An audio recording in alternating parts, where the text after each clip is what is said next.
Rightio, good evening everyone, and welcome to tonight's MLA Productivity and Profitability webinar.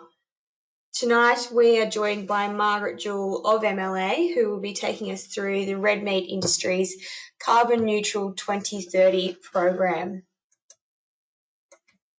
Just a bit of housekeeping to get started. This control panel will be at the top right-hand corner of your screen.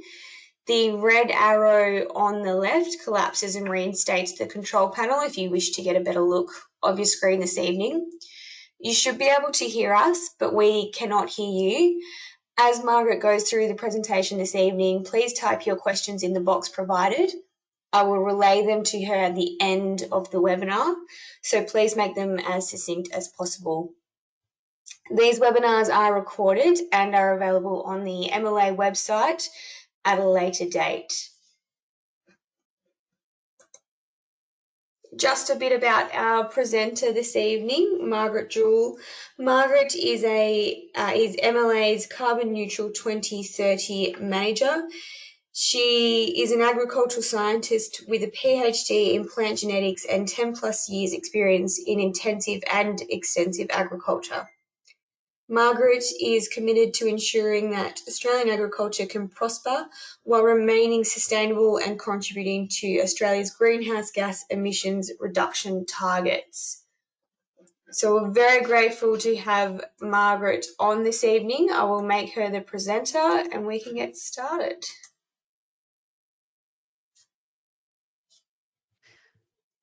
Thanks, Hilary. I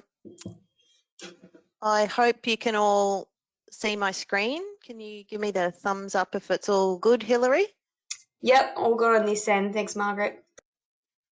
And you can obviously hear me too, so I'll kick off. Good evening, everyone, and thanks very much for inviting me along to talk tonight. As Hilary said, my name's Margaret and I'm the CN30 Manager for Meat and Livestock Australia.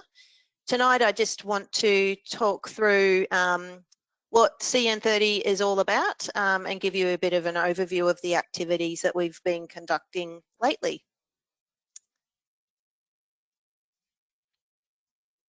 Okay, so I'll talk through just, as I said, what CN30 is and some of the reasons why industry has decided to embark on the CN30 initiative.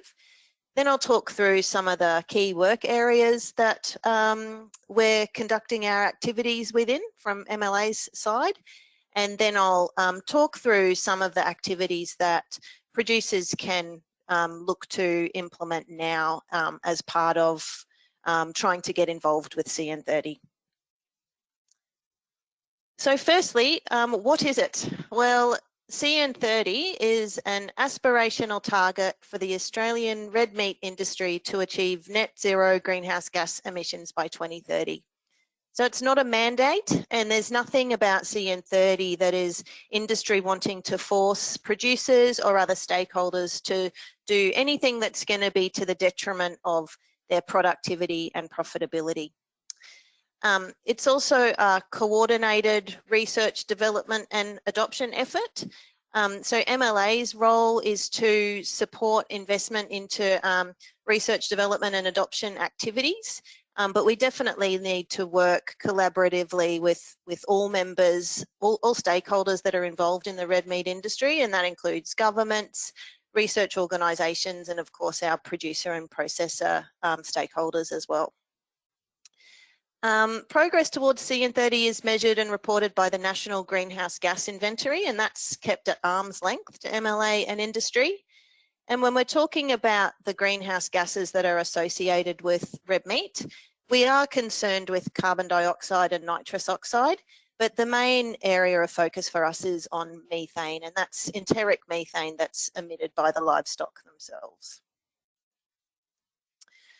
So we've done our homework over sort of 10 to 15 years, and there's been, you know, a large amount of consumer insight surveys conducted, and what we've found is that embarking on an aspirational emissions reduction target is a really, really good strategic move for our industry, and will position us to be able to withstand some of the risks and challenges that as an industry we might face going into the future.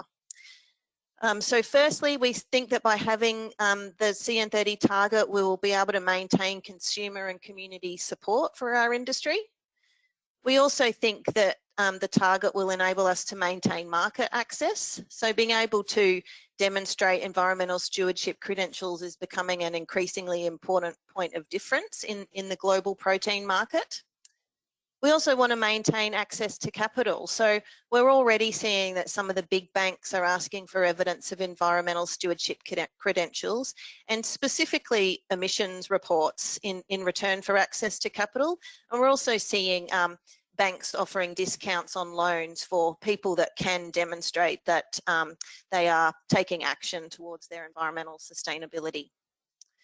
We also think that by being on the front foot, and we are on the front foot, we're one of the first industries in the world to have announced such an ambitious emissions reduction target, and we're actually seen as leaders. And so there's lots of other industries and companies that are now looking to us to get advice about how we've done our planning and strategizing.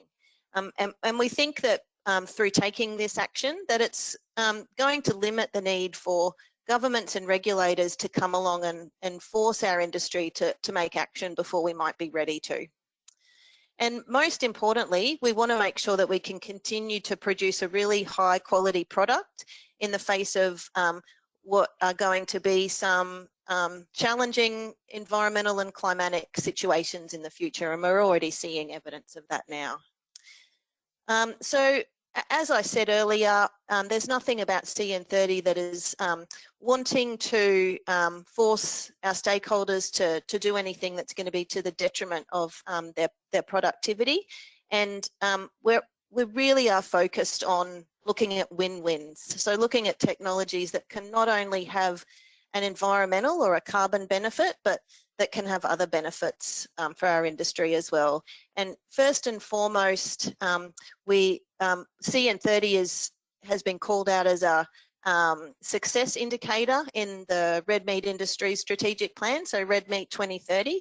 But the overarching vision of that plan is to double the value of red meat sales by 2030, and to do so as the trusted source of the highest quality protein. So that's sort of front and centre in our minds with all of the activities that we're undertaking as part of CN30 as well.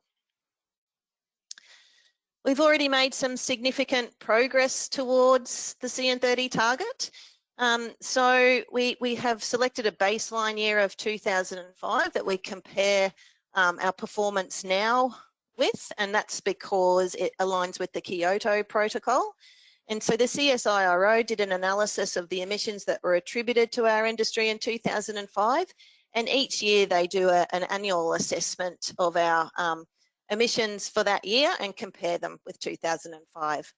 There's a lag in the data, so the latest data that we have information for is 2018, and we've shown that greenhouse gas emissions attributed to our industry have fallen by 53% since between 2005 and 2018.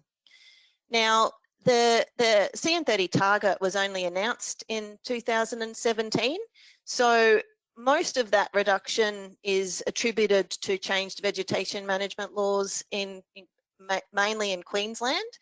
The emissions reductions that are related to CN30 activities aren't going to have shown up by 2018 because we haven't had enough time to really start measuring progress that's attributable to any of those changes yet. And we're unlikely to see evidence of that until data from sort of 2022 and 2023 when things start coming into action.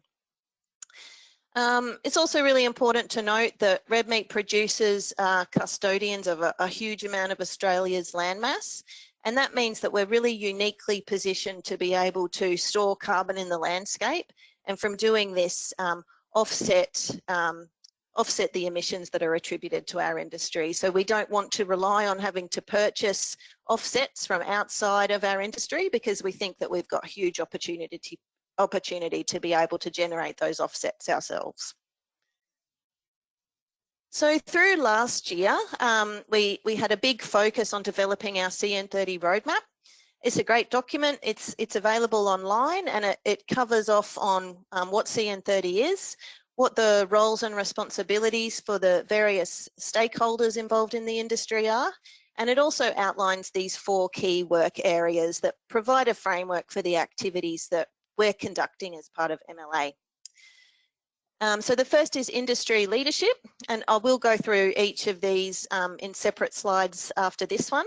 But just briefly, industry leadership is about building leadership capability and capacity amongst all of the stakeholders that are involved in the industry. And we are trying to work with NRM groups and catchment management groups and land care groups to help us build that leadership capability through providing training and advice to producers.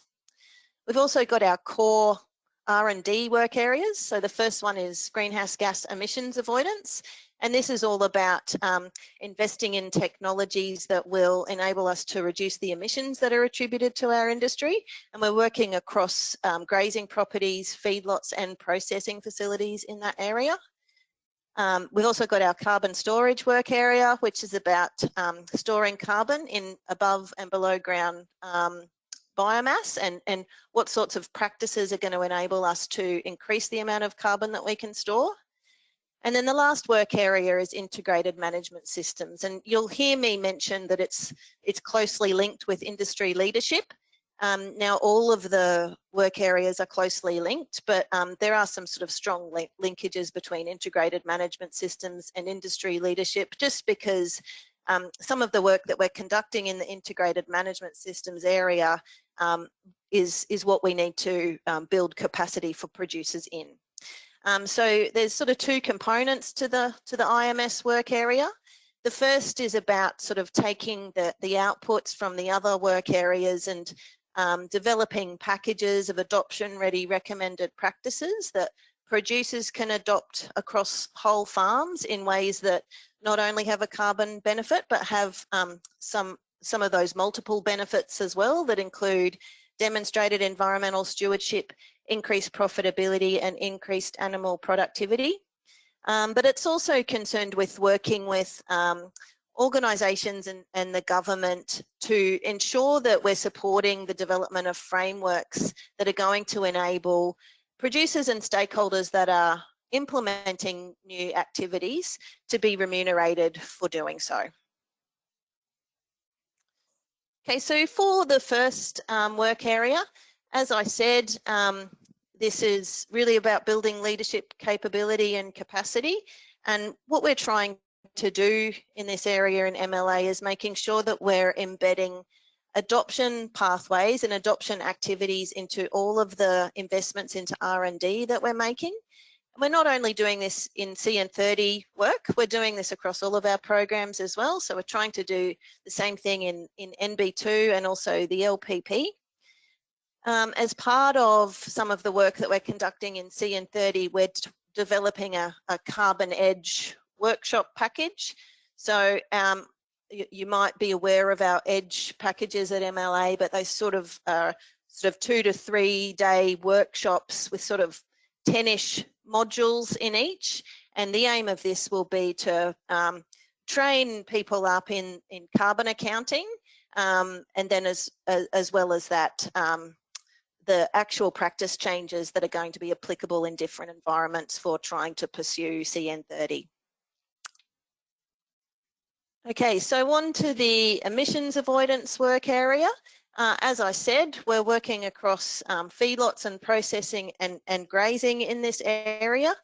And the technologies and practices that we're looking at to try and reduce emissions from our industry are development of feed additives and supplements that can reduce enteric methane. We're also looking at genetics, and we're also looking at improved feed pathways that include legumes all of these activities result in reducing methane emissions. So the thing about methane is that while it's the problem for our industry, it's also a big opportunity for us, sort of regardless of a greenhouse gas emissions problem. When livestock consume feed, a lot of the energy from that feed is converted into live weight gain, but there's also a lot of energy that's lost as a byproduct, which is methane. So if we can instead redirect that energy that's lost as methane into a live weight gain, you can understand that there's some substantial potential productivity benefits from doing that. And that's the reason why we've got such a focus on looking into developing feed additives that can reduce methane, because we see a huge opportunity in being able to use that as a productivity benefit as well. So as part of our emissions avoidance work area, we're in the process of developing a big partnership. It's called the Emissions Avoidance Partnership. And so this is sort of a partnership that involves multiple investments with partners. So we have partner organisations that are investing in research with us via our MDC mechanism.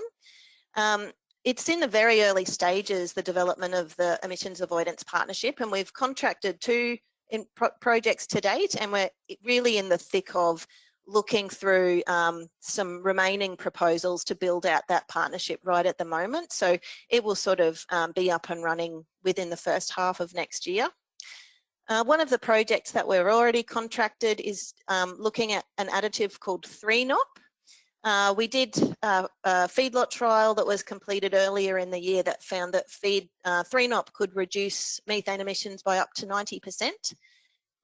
What we're doing with it is an early life programming trial. So there's been some recent studies conducted overseas in dairy that have shown that by feeding 3-NOP to young calves for a set period of time, a limited period of time, it can actually result in permanent and long-term changes to the makeup of the rumen microbiome, and that's associated with permanent and potentially long-term, and potentially permanent reductions in the production of methane as well.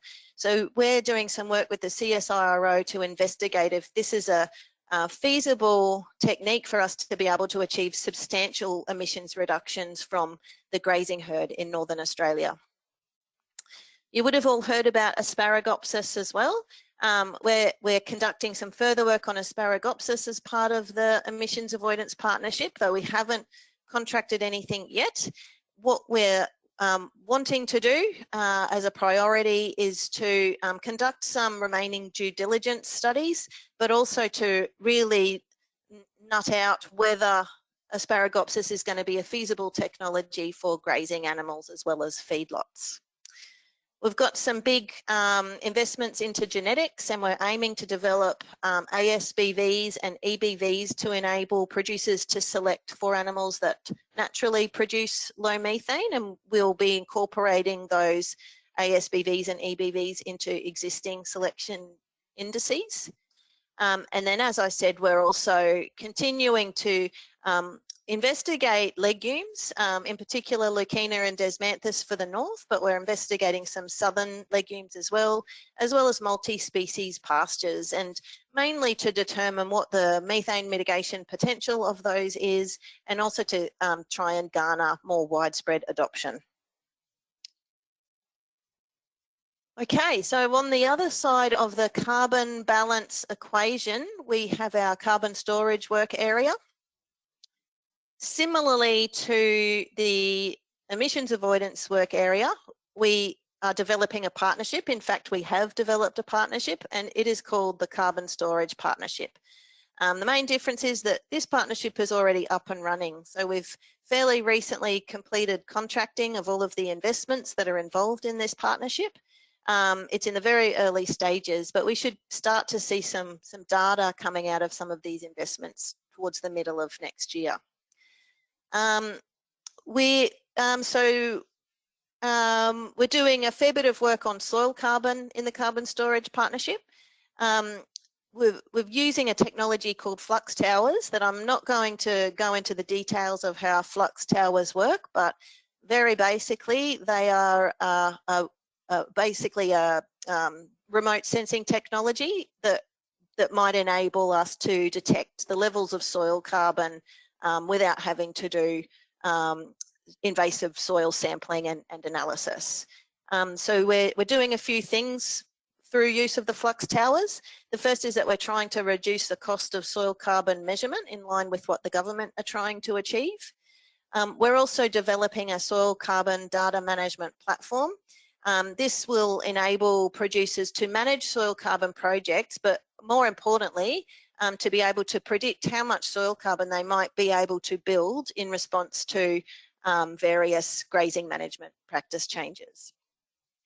And as well as that, we're also specifically looking at some grazing management practices and wanting to build a data set to underpin how much soil carbon we might be able to build in response to implementing those, because some of the research that's been conducted in this area in Australia to date has been a little inconsistent, and so we're just trying to build that data set out so that we can have the confidence that we need to underpin rewards that might be available for building soil carbon. The grazing management practices that we're investigating are time-controlled grazing, use of legumes and fertilising at depth, and we might be including some more as those projects progress. We're also doing a fair bit of work on trees. So we're doing some work in southern environments. So we hope that all of our work's going to expand to a national level in the future. But we're developing a decision tool for planting trees on farm. So this is intended to enable producers to make informed decisions about the species of trees, numbers, densities, configurations, and locations on farm that will enable a carbon benefit, but probably more valuable would be potential productivity benefits through providing increased shade and shelter. And then we're doing similar work in Northern Australia, but we've got an additional focus on the use of timber as a production stream as well. So looking at silvopastoral systems and how growing timber can have benefits for the livestock production side of things on farm as well. Okay, so the last work area, integrated management systems. As I said, this is closely related to the leadership building work area. The main reason for that is because it's kind of concerned with data. And for example, through last year, we did a series of pilot carbon accounting workshops where we had a lot of producers come through and do a carbon account with us, and in that way we're building their leadership capability and capacity. But conducting a carbon account is a really important part of understanding what a baseline emissions position looks like, and then thinking about what kind of integrated management techniques you might be able to implement to improve your baseline position. So from doing the pilot carbon accounting workshops, we made some updates to the current carbon accounting calculator that we've made available to industry. That calculator was actually developed by the University of Melbourne about 20 years ago, and it's just a very robust tool that we continue to update, and it's freely available through the University of Melbourne's website. We've also developed a technical manual to accompany use of that. We're also working with the federal government and other partners, as I said, to support the development of frameworks to underpin participation in carbon projects and industry reporting. And not really related to the integrated management systems work area so much, but one of the other focuses in the CN30 team is making sure that we're staying on top of current research regarding different ways to account for greenhouse gases from agriculture.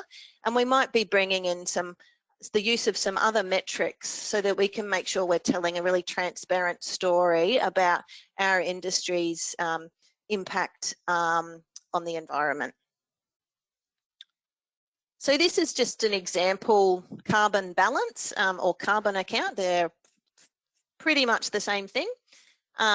It's a very basically it's an input of greenhouse gas emission sources and also inputs of any carbon that's stored in trees and soil, and you subtract one from the other and come out with a net balance.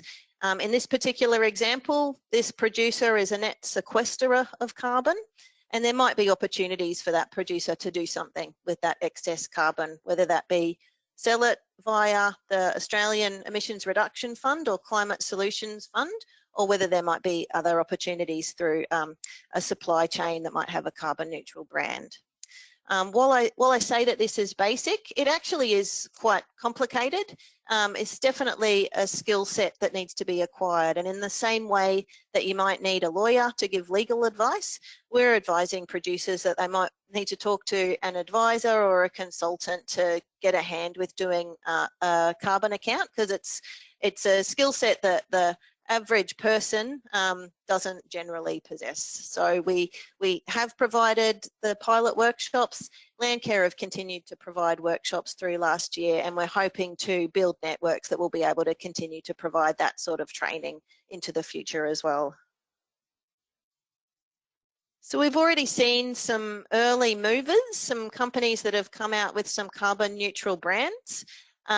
In all of these cases, these organisations have done a carbon balance to work out what their baseline position is, and then they've purchased offsets to offset the residual emissions that are associated with their enterprise.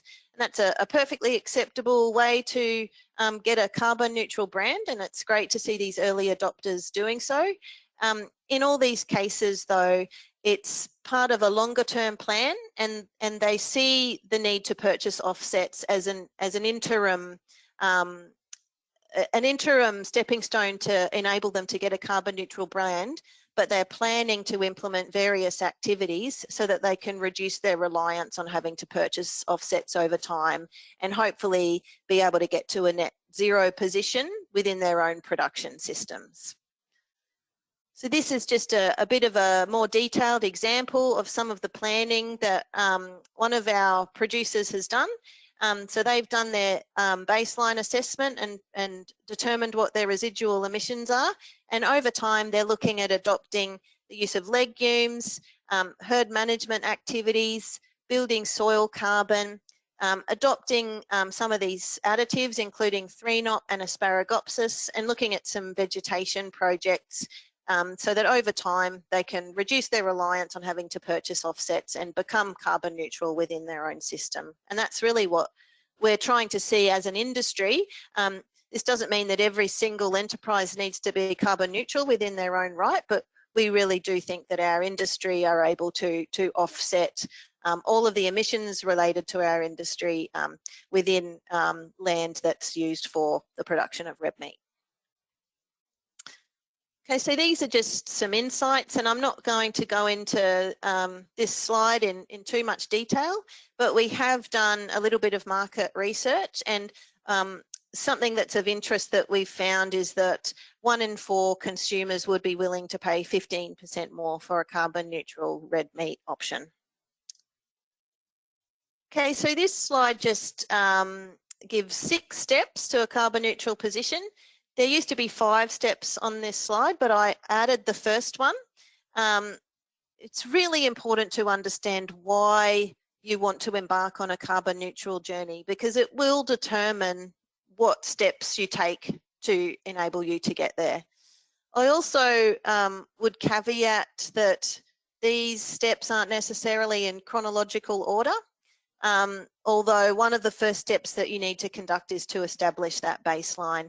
And doing a carbon account is just a really useful benchmarking activity for an operation. If you imagine that carbon is the fundamental building block of what we're trying to grow when we're producing red meat, looking at where we can gain efficiencies in carbon is really just looking at where we can gain efficiencies across our businesses. So establishing a baseline is the first step. After that, you can look at what your baseline is and what opportunities you might have now and maybe in the future to reduce those emissions. You might look at genetics and selection. You might look at how you can make some changes to your herd and flock management, look at improved feed, and then in the future when some additives and supplements might become available, you could look at whether you would like to adopt those as well. Once you've reduced your emissions as much as possible, you can look at whether you've got any options to offset those emissions within your own system by planting trees, not cutting trees down, or trying to build soil carbon.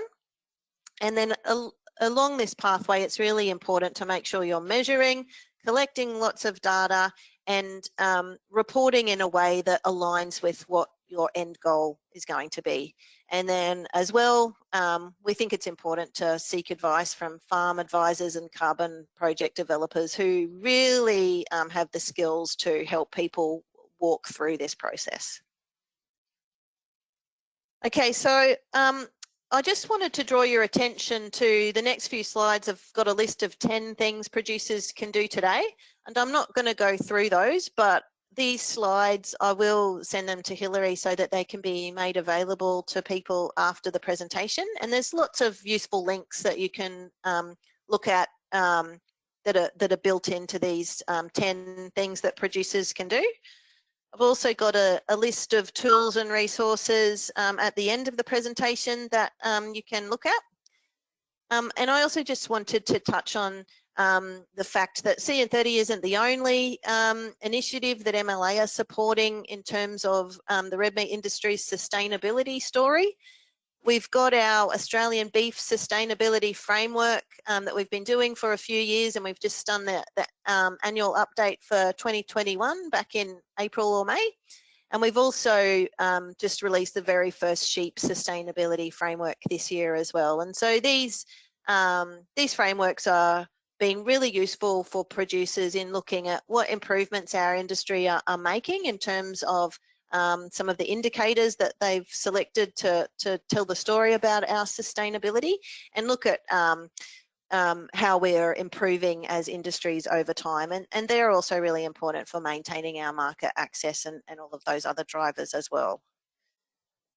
We've also got a lot of other resources. We've got our Australian Good Meat website. This is just a really good source of factual information about the red meat industry's sustainability story. I think it's great for everyone, but in particular, if you've got kids or students who are coming to you with telling you porkies about the red meat industry that they've heard from somewhere, and you want them to get some real information, then this is a really good source for them to go to and seek that information out. We've also got our Red Meat Green Facts booklet. It's available electronically, and if you can get to an in-person event, if we ever have them again, we do have a lot of hard copies of this one available too. It's a great little booklet to have in your back pocket when you're going to the pub, so that you can be ready to debunk some of those myths that might get thrown at you from activists that might be sitting in the pub at the same time. Okay, so I'll just leave you now with a vision for our industry's future. So all of this work that we're doing, we think is really important. And as I said, we think that it's strategically a great move for our industry to position us to be able to withstand some of the challenges that we're going to face into the future. But we really believe that not only by 2030 will we have achieved carbon neutrality, but that consumers will also be buying Australian red meat because they know that it's good for the environment. So I'll leave you there, and thanks very much for staying with me, and I'm happy to answer any questions. Wonderful. Thanks so much for that, Margaret, and great to see so many people jumping on and listening.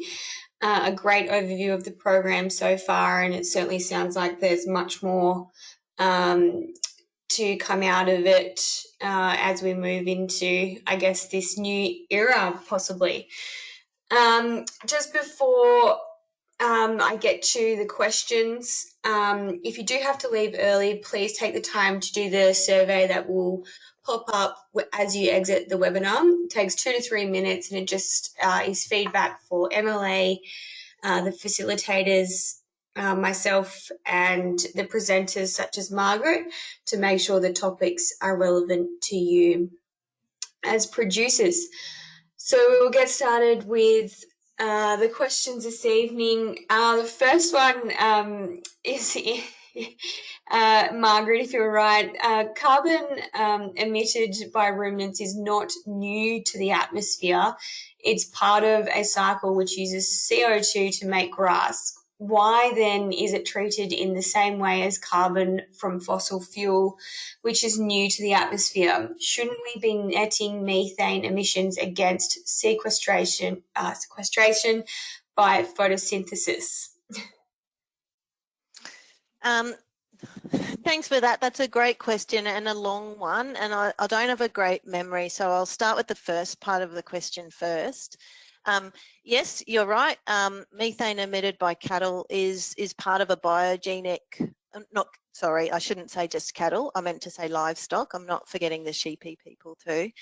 It is part of a biogenic cycle. However, it is a really, really strong greenhouse gas. It's actually, depending on the time frame you're looking at, it can be 84 times as powerful as carbon dioxide at heating the atmosphere. So we really do have to take action to mitigate the fact that we do have quite an impact on global warming.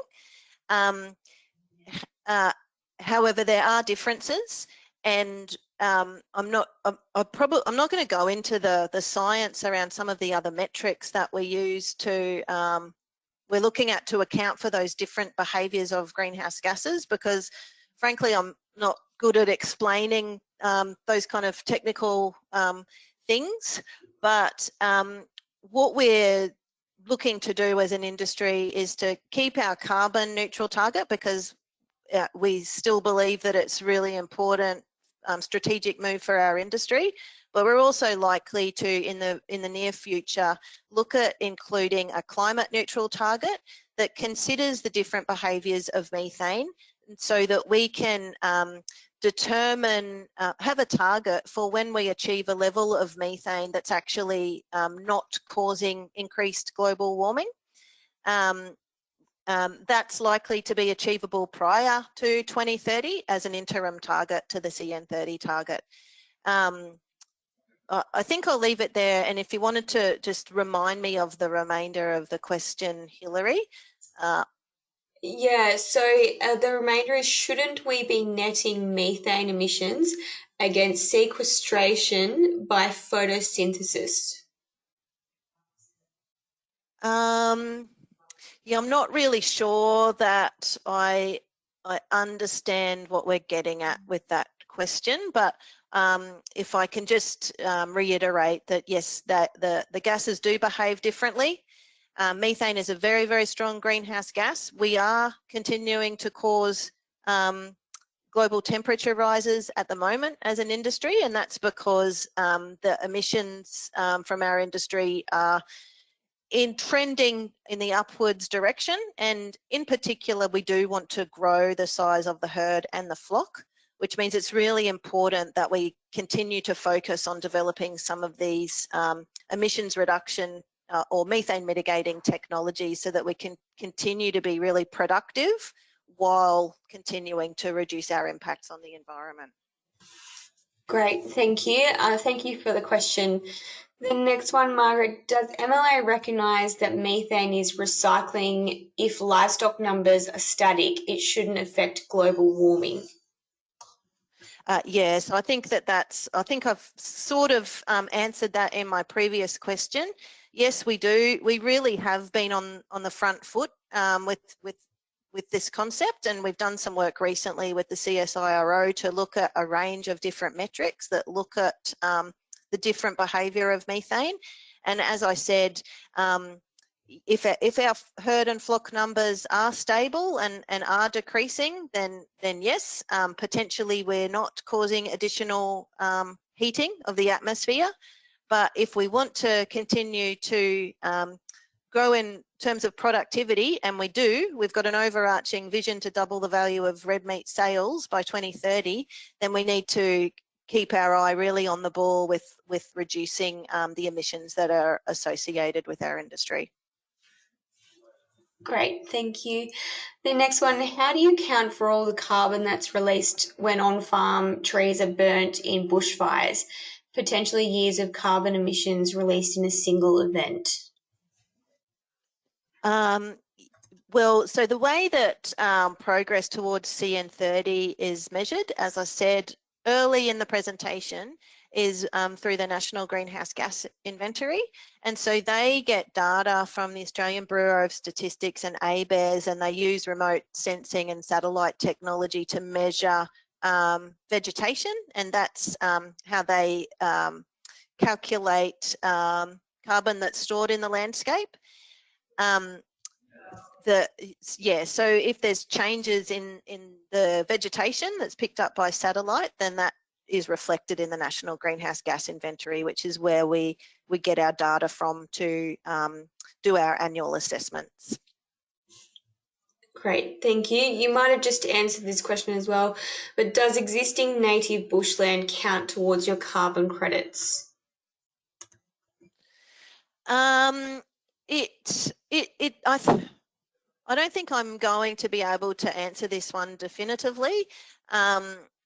I think, I think our focus at MLA is obviously on conducting research and development into the activities that we're looking to have industry implement, rather than being involved in the carbon market. So it's not my area of expertise. Once areas of forest are mature, I think that there's a max out of how much additional carbon they can continue to sequester. So I think that we need to have actively growing forest land to be able to offset our emissions. But that might be the, so please don't hold me to that. And if the person who asked it wants to reach out in an email, I can get an expert to be able to give you a better answer than I've been able to. Yeah, great. Thanks, Margaret.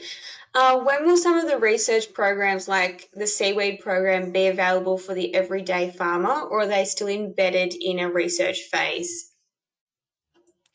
Yeah, look, the seaweeds, probably for feedlots, it's going to be rolled out quicker, and that's simply because feedlots are sort of like a field lab for meat production. It's easier to test things out in feedlots. It might be available in feedlots as early as 2023. In grazing, it's probably going to be a bit longer because we're still trying to develop some cool delivery mechanisms to be able to get additives like Asparagopsis into grazing animals. So yeah, some of the technologies that we're looking at include sort of biodegradable boluses and lick blocks, whether we can suspend additives in reticulated water supply and pellets. But there's a lot of work to be done before we have some really good information on the return of investment, particularly for Asparagopsis. The 3-knot product, I might be wrong on this, but is likely to be available sooner than Asparagopsis at this point in time, just because they've been doing the research on that product for a bit longer. Excellent, thank you. Can you comment on how much of an impact does mineral and molasses blocks have on methane reduction? I can't.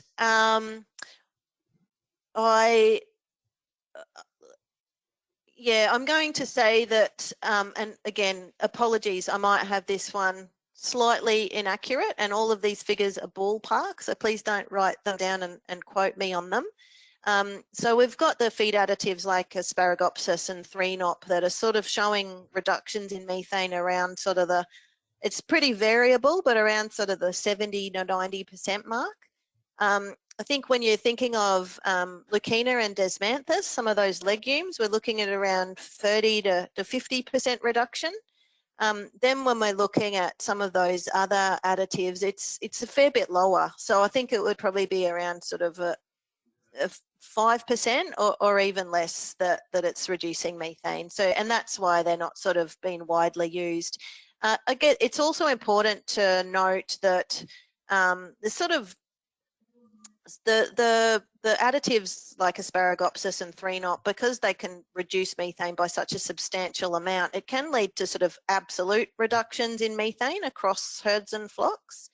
There is potential for other supplements such as molasses lick blocks and also the legumes and high quality feeds as well to reduce emissions intensity. So that's sort of reducing the amount of emissions that are produced per kilogram of a product. So they are useful technologies, and the government are currently trying to develop a method that will enable potentially enable producers to generate carbon credits through using various supplements based on what the methane mitigation potential is. So we might have some more information about exactly their potential in the next few years. Great, thank you. The next one, information about tree selection for planting on our farms. Is this available now? No, so the work's being conducted by the University of Melbourne. They had a, it is part of the Carbon Storage Partnership, which has just started, but they actually did a phase 1. So that particular project has been going for a year. It's focusing on, it's looking to use producer interviews to codify information to inform the decision-making tool. There might still be opportunities for producers who are sort of in the Victoria, Tasmania regions to be involved in that interview process. So if any on the call are interested in that, then please let me know and I can put you in touch with the researchers who are doing the work. But they're looking, I think that they're looking to complete that project by the end of 2023, but I'll have to double check that one as well. No worries, thank you. Is there any data on emissions from goats? It's a great question, and the answer is no, not yet, but we're seeking to fill that gap in the near future. Great. The next one, is Asparagopsis really considered to have a consistent reduction in methane production? Based on the research that's been conducted to date, all of the trials have been quite different. So it's got a consistent reduction in methane production in terms of it does seem to achieve reductions across the board, but the extent of that reduction has been quite variable. And as I said, a lot of the work to date has been, all of the work on Asparagopsis to date has been conducted in feedlots. So we do need to do a fair bit more work to look at the feasibility of using it in grazing systems. Thank you. The next one, have MLA researched zeolite at 4% additive to feed rations? I think that might be a great question for our feedlot program manager, Joey McMenamin. So I can't respond to that one, I'm sorry, but I'm happy to take up the challenge of getting an answer for you offline. Yeah, no worries. Yeah, just flick through any questions to me.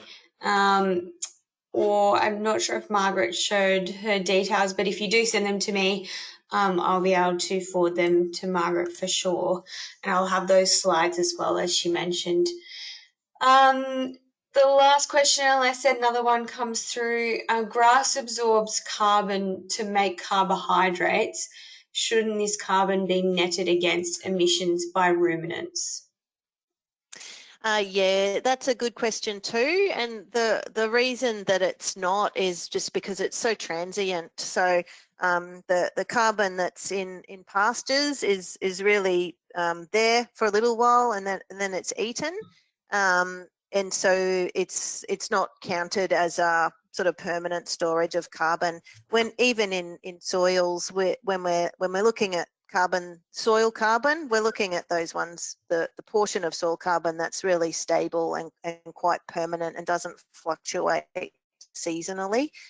Same with trees. That's why trees are important carbon storage mechanisms, but pastures, yeah, the carbon that's in pasture systems is just considered to be there on a really transient basis.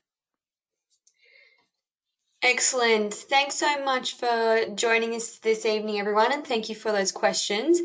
Also, thank you so much to Margaret for the presentation. I'm certain there'll be a few emails come through with some follow-up questions, but it's great to get the conversation started. So I wouldn't be surprised if we have a follow-up webinar on this sometime in the new year. So thanks everyone again for joining us, and good evening. Thanks everyone.